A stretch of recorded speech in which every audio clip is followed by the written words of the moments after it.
शर्मनाक है देश के प्रधानमंत्री नरेंद्र मोदी। गलती हो जाती है तो वैसे पार्टी से सबसे ज्यादा शर्मनाक है इस देश के प्रधानमंत्री। मनोज यादव जी, क्या आपके घर में बहू बेटियां नहीं है? मैं पूछना चाहती हूँ, आरोपी रेप के, यौन शोषण के, इनको शाहजहां जी बोलना चाहिए? नहीं, बिल्कुल नहीं। मैं आपकी बात से सहमत हूँ। किसी ऐसे व्यक्ति के बारे में जी माननीय और वो नहीं लगाना चाहिए और राजनीतिक रूप से उनको मजबूत नहीं करना। मालिशबाजों को तो सजा देनी चाहिए और उनको कोड़े भी लगवाने चाहिए, लेकिन उनके लिए कोई जीव नहीं लगाता है, उनको पेरोल जी दिया जाता है। डराइएगा मत। नाविका जी, आपने मुझ पर आरोप लगाया, याद रखिएगा। हाँ जी, राम राम भाई लोगों, जय श्री राम। कैसे हैं आप लोग? आपका स्वागत है हमारे चैनल पे। तो जी आज एक छोटा सा वीडियो बनाया है जो कि नाविका जी के डिबेट शो में चल रहा था, जिसमें हमारे प्यारे मनोज यादव जी भी आए हुए थे।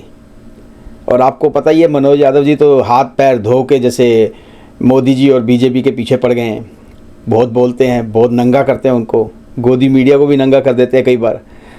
और लेकिन आज जो बहस चल रही थी वो संदेश खाली पे, जो अभी आपको पता होगा जो महिलाओं पे के साथ बलात्कार हुआ है, उस पर चल रही थी।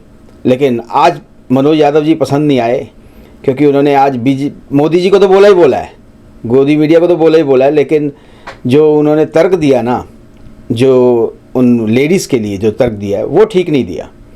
वैसे तो ये समाजवादी पार्टी के हीरा हैं, कहीं छुपे हुए थे, आज निकले हैं, कई 1-2 हफ्तों से निकले हैं बाहर और बैंड बजा रहे हैं। कभी मोदी जी को बोलते हैं, कभी बीजेपी के लिए बोलते हैं और कभी उनके प्रवक्ताओं की बैंड बजाते हैं, और अच्छी तरह बैंड बजाते हैं जी, और एंकर्स की भी बजा देते हैं बैंड। आइए चलिए देखते हैं वीडियो को और फिर बात करते हैं। मनोज यादव जी, सवाल आज जनता आपसे भी पूछेगी। अखिलेश यादव जी से मैंने सवाल पूछा तो उन्होंने कहा, गांधी जी ने जो कहा था मैं उसे याद करता हूं, ना सुन बुरा, ना देख बुरा, ना बोल बुरा। ये याद तभी आता है जब इंडिया अलायंस को कहीं ना कहीं से बचाना है। बंगाल के लोग आपके अपने लोग हैं, आपको पता नहीं था वहां 5-7 साल से क्या हो रहा है। महिलाएं रो रही हैं, तृणमूल कांग्रेस के दफ्तर में उनका शोषण हो रहा है, लेकिन ये बात मीडिया को बतानी पड़ी तृणमूल कांग्रेस को, और तब जागी तृणमूल कांग्रेस।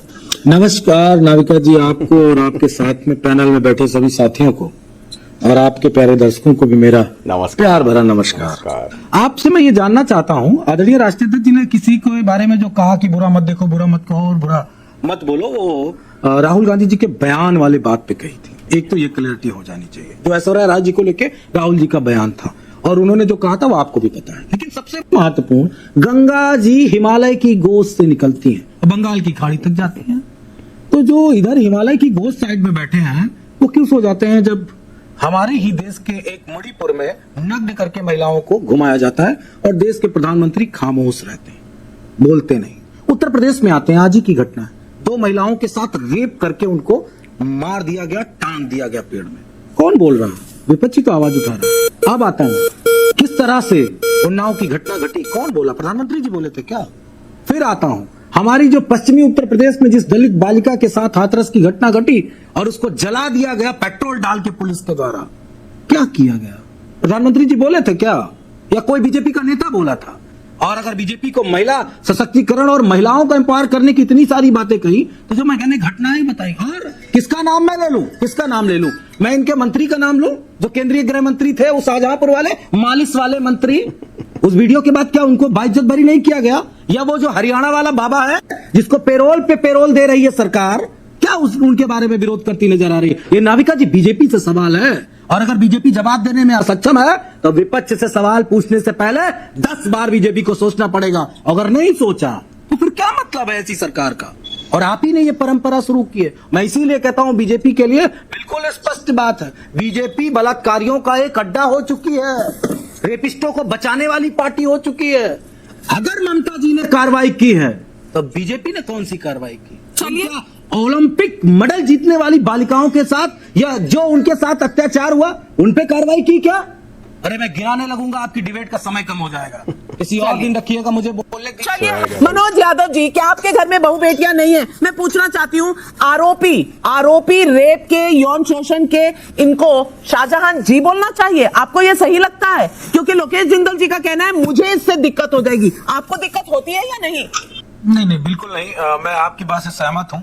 किसी ऐसे व्यक्ति के बारे में जी माननीय और वो नहीं लगाना चाहिए और राजनीतिक रूप से उनको मजबूत नहीं कर रहे हैं। मालिशबाजों को तो सजा देनी चाहिए और उनको कोड़े भी लगवाने चाहिए, लेकिन उनके लिए कोई जीव नहीं लगाता है, उनको पेरोल जी दिया जाता है। नाविका जी, हमारे पास पीलीभीत से एक वीडियो आया है, अभी 15 दिन हो गए। मैंने वहां के एसपी से और एडिशनल एसपी से 2 बार फोन करके कहा है, उस दलित बेटी के साथ बीजेपी के ठेकेदार ने, सुन रही होंगी अगर बांसुरी जी तो बेहतर सुन ले, बीजेपी के ठेकेदार ने लगातार उसका शोषण किया। आपकी पुलिस, मैं नेशनल चैनल पे कह रहा हूं कि आपका पीलीभीत का एसपी, आपका वहां का जो एसएसपी है, एडिशनल एसपी है, दोनों उस महिला का नाम नहीं ले रहा हूं, उसका पूरा प्रकरण पता है, उसका रेप है, उस पे अत्याचार है, नौकरी के नाम पे पैसा भी लिया, रेप भी किया और उसका एक भी मुकदमा नहीं लिखा है। कितनी बातें मैं कहूं, संदेश खाली के लिए एक ही बात कहनी है, बीजेपी बड़ी ताकत के साथ और पुरजोर तरीके से वो अपनी आवाज उठा रही है। अगर असक्षम होगी, न्याय नहीं दिला पाएगी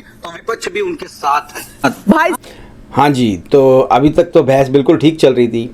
हमारे मनोज यादव जी, प्यारे मनोज यादव जी बीजेपी को, मोदी को और सबको धो रहे थे और नाविका जी को भी धो रहे थे।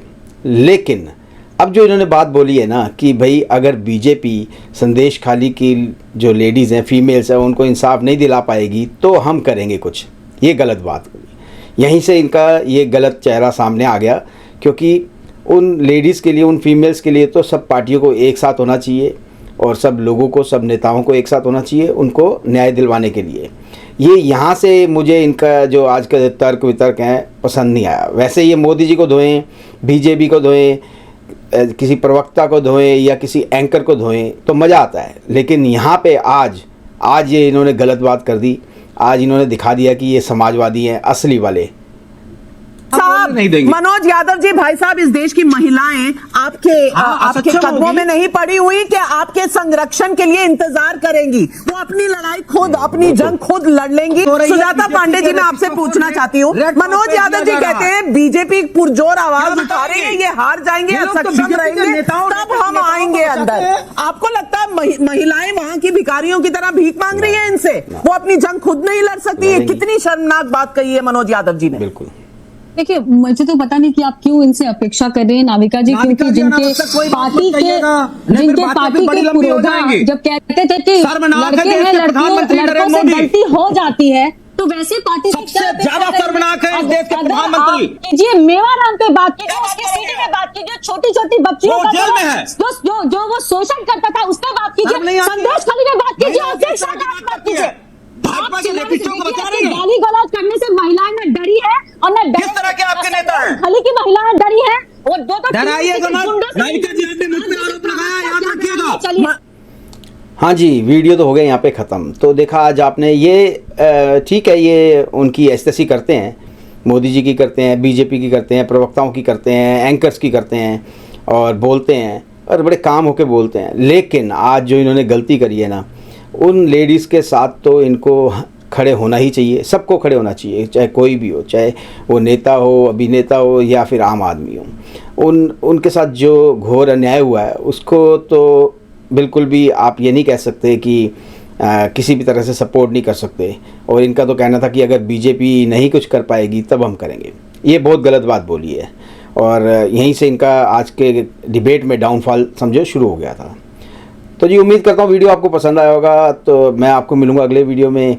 प्लीज़ चैनल को सब्सक्राइब करें, वीडियो को शेयर करें, लाइक करें। मैं आपको मिलूँगा अगले वीडियो में। तब तक के लिए जय श्री राम, हर हर महादेव, जय हिंद।